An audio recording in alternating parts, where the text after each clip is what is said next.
test, guiding every grind, helping detailers make more money, one show at a time.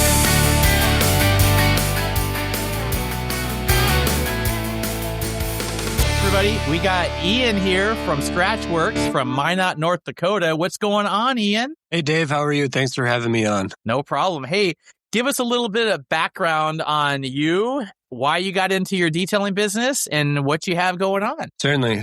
My name is Ian Corgel, based out of Minot, North Dakota. Born and raised here. I've traveled throughout the country throughout my lifetime, but I ended up back here, wanted to go back to school, and then I had getting into detailing. While I was in college, I had a black BMW, and I texted one of my friends who did what we do now, and I was like, what do I got to do to make this thing look, not like you can do it, but better? And she's like, go buy this tool, which was one of the old first griots polishers that they sold. Okay. And so I bought one of those, and then the whole chemical guys line up because they were really good at their marketing stuff. I mean, they still are, and ran through it in a day. So I polished a 4-door E46 sedan in a day. And then unbeknownst to me, I sent her sunshots in every panel, and she's like, just don't quit. And that was it. And I'm like, keep practicing. So, yeah. So no, it was the opposite. So I was like, so start a business? And she's like, yeah. And then one thing led to another. And now I ended up dropping out of college, but my professor and I have teamed up, and now we're working on a bunch of stuff together. And yeah, almost a decade later, here we are. Wow. So tell me how do you deal with the extreme cold there in North Dakota? Because I know it's cold there. Layers. You got to bundle up. But as far as working in aspects like that, all of my clients have heated shops. So, yep, I'm completely mobile. I decided to buy a house with a garage and nicer driveway so I can work in the summer at home. However, a lot of my clientele is farming, agricultural stuff. So I'm always out at farms. And if they don't have a heated shop, then I can't come out until springtime. All right, so you do a lot of the ag and farms, yes, and how do you attract them? How do they know who you are? Are you going farm to farm? Are they just Google? How are you getting the business? So it's a mixture of all of it. It's funny you say farm to farm because I have been talking about, I should go just put business cards in these tractors I'm seeing in fields that need to be polished. And I recently did that. I was out at a polishing job, and I saw 2 old tractors that were hooked up to cultivators that they leave them unlocked and stuff. So I ran up there across the field real quick and popped a business card in there, popped a business card in the other one, and I'm still waiting to hear back from those 2. What really got me into it was growing up in the farm. How do I want to word it? I grew up on a farm, so we'd just say that.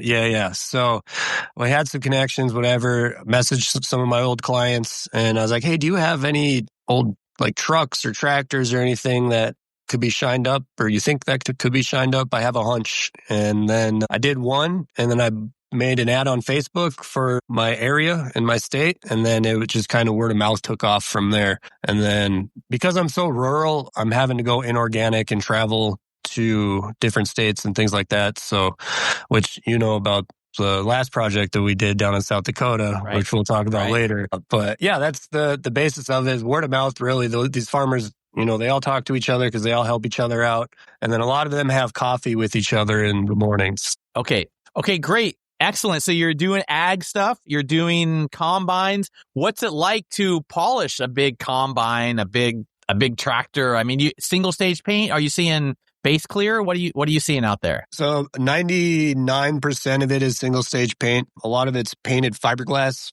too. Kind of like some of the semis, the guys will understand, like the Kenworths, the Freightliners. A lot of the hoods on those are plastic or fiberglass. Unlike gel coat, like a boat, you know what I mean? It's just painted plastic. So yeah, I went after it and figured out what it took to get the shines back to all different colors. There's a few, like John Deere, the one panel below the window on the big doors has clear coat on it.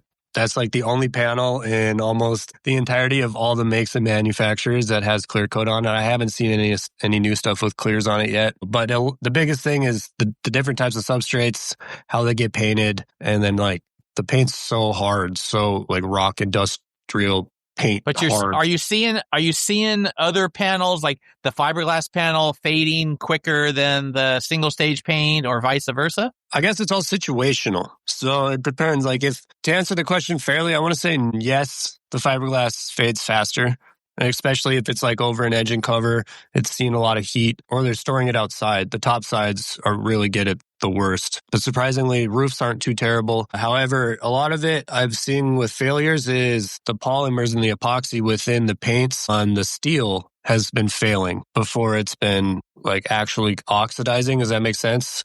So then it's just accelerating things, and then it oxidizes. Like I polished a tractor for a guy, and it looked great. And then I came back 2 weeks later and it was orange again. And that was because the polymers that are holding the paint and the pigment together have completely disintegrated and failed. Therefore, the UV inhibitors are toast and gone. And then So it needs to be sanded and repainted. Exactly. Yep. Got it. So you're doing ag, you're doing industrial, and now you're branching into planes. Tell us how you got into planes and what you're doing with planes. So the planes are kind of as they come to me basis. I'm not really out marketing for them. The first plane I ever did was with a buddy, Cody. Unfortunately, he's no longer with us anymore, but he was local to me in the state, and he took me along to do an old Thrush air spray plane. This was like 6 years ago. And then, we posted some. I had few leads, but, when you're pretty new into all this kind of stuff, selling an airplane is pretty intimidating. So let's just say I didn't close any of those ones. So I didn't push it. And then recently, I ran into a few people that were working at we have a local air museum here. And so I just coincidentally ran into the guys that were working there, helped them work on a few of them. And then because I was just posting social media stuff, other people that have been following me reached out and they're like, hey, I have, this airplane or that airplane. What would it cost to polish it and put a coating on it? And then that's about it. That's just word of mouth stuff when it comes to that. Great. And you just did a big project with Kevin in, you said South Dakota? No, that was local. So Kevin and I did a couple airplanes at the Air Museum, helped him polish those up. Then he put the coatings on those.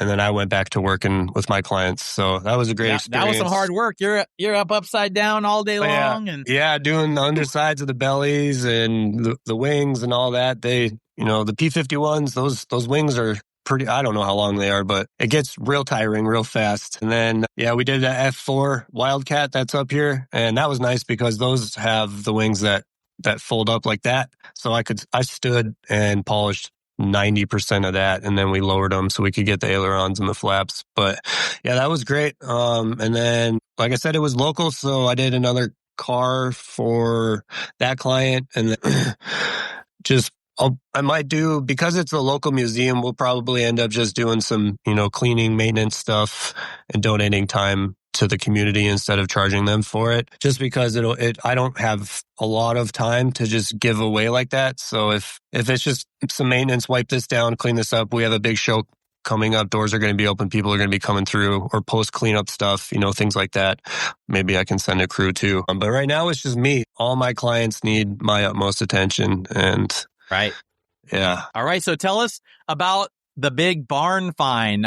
So your customer found a plane. It's on your new YouTube channel, and tell us all about that. Yeah. So we launched the YouTube channel about 4 weeks ago. It's Ian Polishes, the same as my Instagram handle. Excuse me. The airplane, the barn find that you're mentioning was literally that. I asked my client, and he said, it sat in a barn for probably 50 years, and the owner just wanted to sell it, and he got it for a steal. And then he saw that we were doing all the museum stuff, and he asked if I could bring back all that paint. Yeah, it's lacquer with a little bit of lead and probably a lot of lead in it. But sounds dangerous.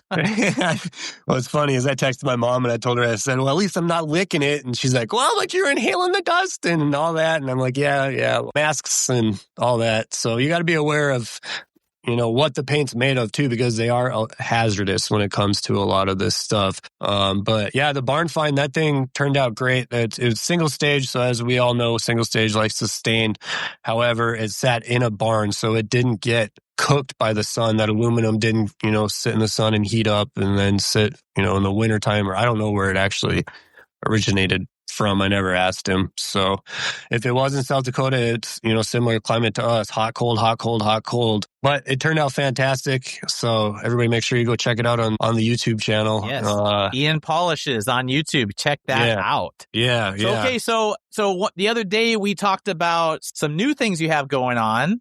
You have a consulting business and gig that you're offering to certain customers. Can you tell us a little bit about that? Yeah, certainly. It's because of the nature of what my business really handles, the farm equipment, the industrial polishing. I've noticed not a lot of people not only are not doing it or offering it, but a lot of people are hesitant on quoting it or coming to me and asking for just advice in general, how-to tips on polishing the equipment. So I figured that there's an open market for it. I ran it by a couple of my better, more frequent clients, and one of them ended up signing up for just kind of a let's see what happens with it. And that student is already polishing and making money. So we ended up setting up full web page with different tiers of packages for different levels of services and consulting work. So if you're just starting out, we have a package for you for that, and you can skip, all the failures that I had to go through, and then you can just go based off of all the wins. You know what I'm saying? We always teach I do know what you're saying, too, and like that's what this whole podcast is about. It's about helping detailers make more money, and part of that is your story. And not only is it your story, but now you actually offer a way to help other detailers break through this whole barrier to entry. Oh, you want to do this? You want to hit planes.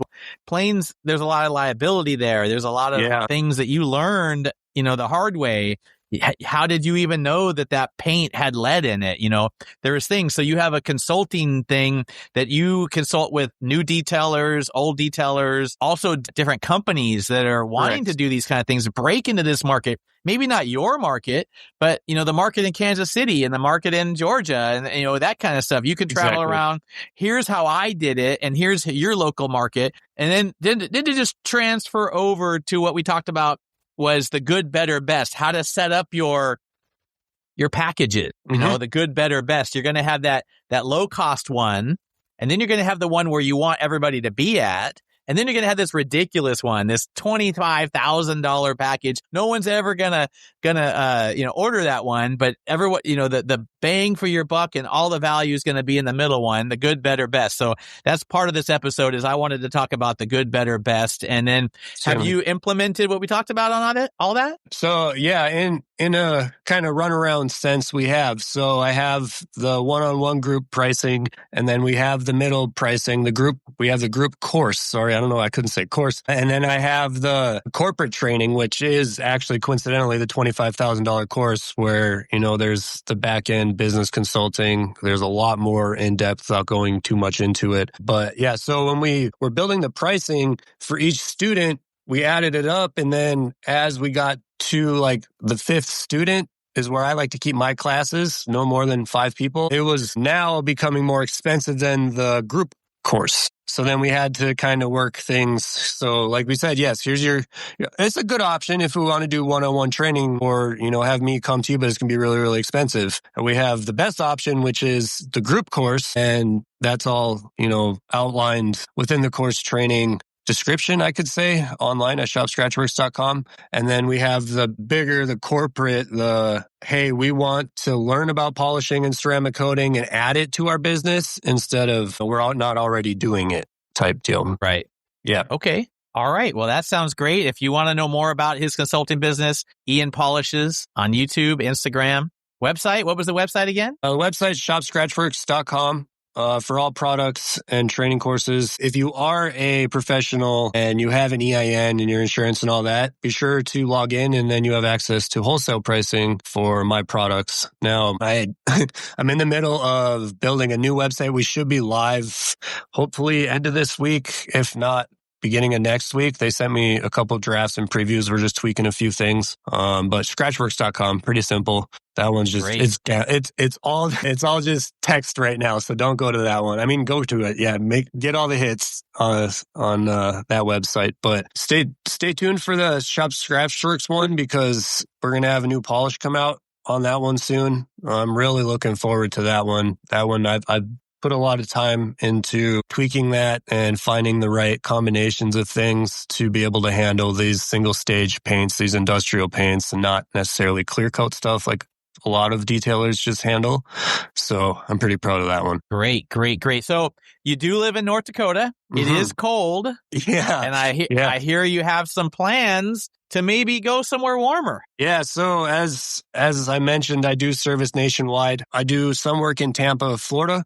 I spent a summer down there polishing, and then I've got leads all over the place at the moment, but with holiday season, we all know it's kind of hard to close on some of the bigger jobs at the moment. So looking at first quarter, maybe second quarter, but first quarter, we're looking at being in Houston, Texas area. So if you're in the area, feel free to reach out. I'm going to be working on hopefully a couple airplanes, one for sure, and then maybe some autos or some vehicles while we're there. And then, like I said, I'm a part of a networking group in Tampa, Florida. So we throw work around to each other all the time. So I'm looking to get into some more museum work down there. So much farm equipment down in the Sunshine State. So I'd rather do boats. What about tractor trailers? It's screaming out at me right now. So like semis and their trailers, there's a huge market for it. It's a massive market. And especially if you're along an interstate or you're a drive-through town, metal polishing, I know at least in my state, everybody wants it. I'm just too busy for it. I taught myself how to do it, and it's pretty easy if you understand the tedious steps, but most guys like us, that's what we live for. So it's not bad. You're dirty and it's a lot of work. And if you want to get the automated machines, they're really, really expensive. So it takes a while to make your money back on it. But if you have no problem sitting around a truck stop, I know guys that sit at a truck stop while the driver's in there showering and eating and doing whatever. They're in there shining up their wheels and their tanks for, just a quick detail. I do sell a lot of paint corrections or enhancement polishes or oxidation removal jobs really on the semis. And, again, it all depends. If it's a brand new paint, they're going to want the best. And if it's not, they're going to want to make it last so they don't have to have it painted. You know what I mean? So, right. I've seen Forrest Day is a good customer and friend of mine. He does amazing work if you check him out. Okay. And a bunch of these guys are out there polishing tractor trailers. Just looks amazing. There are, I would say, millions of them out there. They're all getting dirty and beat up every day. I remember seeing a big Kenworth one time, and it was as old as I am. And it had 3 motors, and each motor had 1 million miles on it. I'm like, oh my gosh. Yeah, so, I just polished a Freightliner with one of my students that was from 1997, and it was white. And we didn't record anything on that one. But between him and I and the new compound that we're releasing, we polished that whole semi with the big sleeper. I don't know the dimension of it, but it was a very large sleeper in 2.5 hours. And then we coated it in like 45 minutes. Yeah. I love single stage. It's once you dial it in and you figure out what you're working with and you find the right pad, that's the big key. And, because the steel versus the aluminum versus the fiberglass, and then how thick each, aluminum panel is or each steel panel is it's really a huge variable on the decision on what pad you're going to want to use if you're trying to one step mostly everything and trying to avoid having to do that second polishing. Isn't that pad also getting paint transfer onto it and turning different colors? Oh yeah, always, every time. Yep, every time. You have oxidized paint that's come to the surface. It's like the cancer, and you're cutting that off, and you're going to polish it and then protect it with some ceramic coating. So so there's a lot of times I keep multiple of different pads on hand, because if I get, say that barn find Cessna that we did, it was blue, but then it had a little bit of white on it. If I were to take that blue single stage paint and rub it into that white single stage paint, I'm going to run the risk of either burning blue into it just naturally sucking up the blue pigments, and then I've just damaged $150,000, $200,000 aircraft. It's twice as old as I am. You know what I mean? So the whole point is restoration and preservation. with Right. the industrial stuff. Yeah. All right. So, you talked about a lot of things. We talked about planes. We talked about consulting, in the weather, out of the weather, industrial, ag, traveling places. What would you advise some of the other detailers out there, new experience, whatever, anything else that you could add to the conversation about how to help them make more money? Certainly. I mean, we could talk for many, many podcasts about that question right there. So, but off the top of my head, I would say, don't be afraid. Don't be afraid to ask for the sale. Don't be afraid to attempt the new thing. Don't be afraid to message that person that you're watching on the internet and you've always had questions for, you know what I mean? But the biggest thing is, just confidence sells. If you at least look like you know what you're talking about, then you more than likely do know what you're talking about, and they're going to trust you. And then another thing that I'd like to leave you with too, well, I guess maybe we're not done with the conversation, but leave that question with is, I find most of my clients trust me and my company and not the products that I'm using. So if I trust the products that I'm using, then they're going to trust me that I'm trusting the products that I'm using. Does that make sense? Yeah. I was missing what you're saying, but yes. Yeah. If they trust you with $1 million plane, and you go hand in hand with the product, so they're not going to say, "Well, what product are you using?" What are you using to polish this with? I mean, some of them do just out of curiosity, you know what I mean? But most of the time, they're like, "Well, what ceramic coating's going on it? What polish? What sandpaper are you using?" Yeah, they don't care. They're like, as long as the results show like you promised, if not better, and then they match your portfolio, then that's all that matters. And we all know expectations are huge, or the big basis of what we do. So, and the biggest thing that I took away on that is nothing changes without action. So you got to you can't just sit there. No one's going to bang down your door and give you $1 million. It's just not going to happen. You got to go out there and hustle it. You're out there hustling it, and you got to ask for the sale. Most salespeople, so I'm a sales and marketing guy, right? So most salespeople don't ask for the sale. Yep. Hey, how's it going? You spent all this time back and forth. All right, thanks, bye. No. Hey, by the way, when are you ready? Assume the sale. Is that cash or check? Yeah. Oh, I haven't even told you I was going to buy. It's already happened. It's already happened. I've already rang you up. I got an invoice in your inbox. Really? Yeah. All right. That'll be a credit card. Yeah. Great. I'll put you down for Monday. Or you could ask them, you want it Monday or Tuesday? I haven't even told you I was going to buy it. Oh, I just, you heard my reputation and I just assumed that you were ready to go. Is it Monday or Tuesday? Yeah. Oh, Tuesday. All right, great. That was easy, wasn't it? Yeah. He was all hesitation. So when they hesitate, so this is on the sales side, when people hesitate, oh, I have to ask my wife, or, oh, I'm not sure, or it's not a money problem. It's a confidence problem.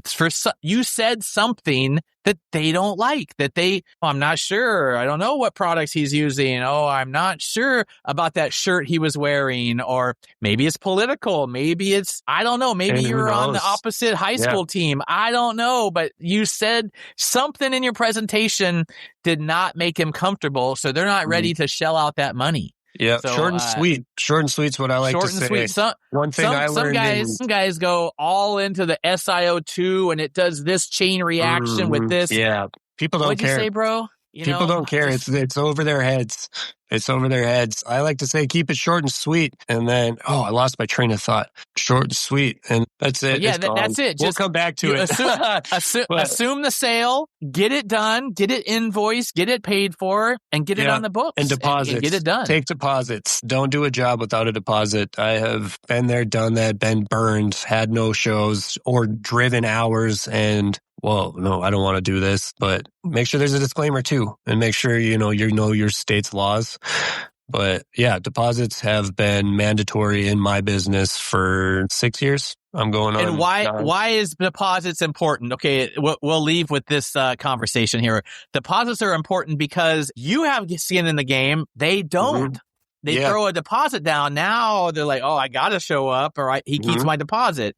I have to make sure that I'm on time, because he has other people, and so, you got to have, everyone has to have skin in the game. Yeah. So, and there's another side to that too, even as like, if you're a newer detailer or new detailer, you don't have, products on the shelf like a lot of us do. That's all of your consumables right there in that deposit. You can now order your coatings. You can now order your pads. You can now order towels. You can, pay for fuel to get wherever you need to.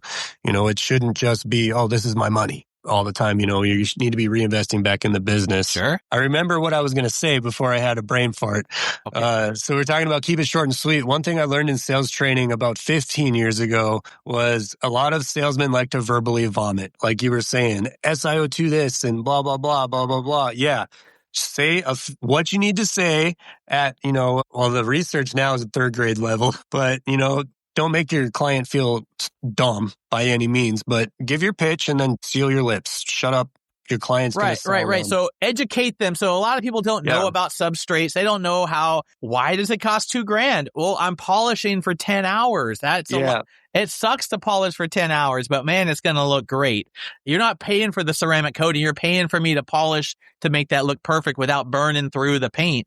So that's why you're paying all this money. Oh, I had no idea. So, you know, and again, assume the sale. You know, education is good, but don't say too much. And then once you ask for the sale, shut up. Don't be like, oh, well, my sister went here and I went on vacation over there. Yeah, no. Enough. The rapport has been built enough for you to already be there. And if it's awkward silence, it's awkward silence. You just, you know, what do you think?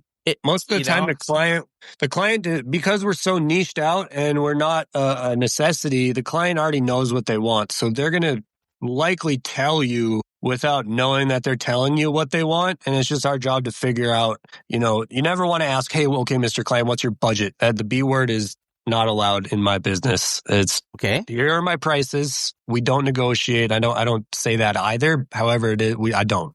There's no negotiations. I give certain discounts at certain things, but yeah, the biggest takeaway is be firm on your pricing. Don't, you know, it is a lot of money and a lot of new guys are hesitant. I can ask that much money for this work. Well, yeah, you're putting a week's worth of work into something, you know, you deserve it. Of course. So you're the professional. Exactly. Yep. They have, you are there at their property they are there at your shop for a reason.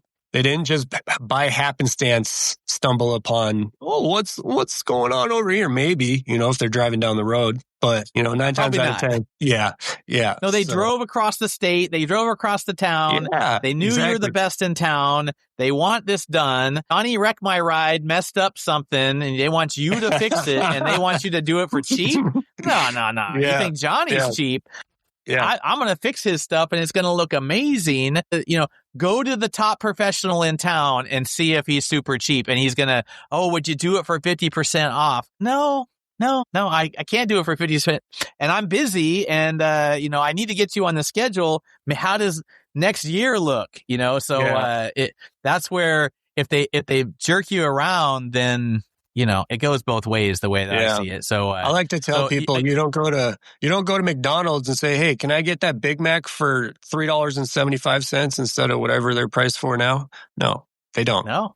So why should they do it? And you are a business owner and you have to make money in your business. Everything costs, gas, you know, your truck, lots of different things cost money, insurance, food. You're not there for a charity. You know, you're there and you've spent many hours learning this, maybe ruining paint and having to redo a hood. Yeah. I don't know. Well, hopefully, if you're not burning, you're not learning. That's what we all say, right? My gosh. If you're not burning, okay. If you're not failing, you're not trying. So, yes, fail a few times, but don't fail every day.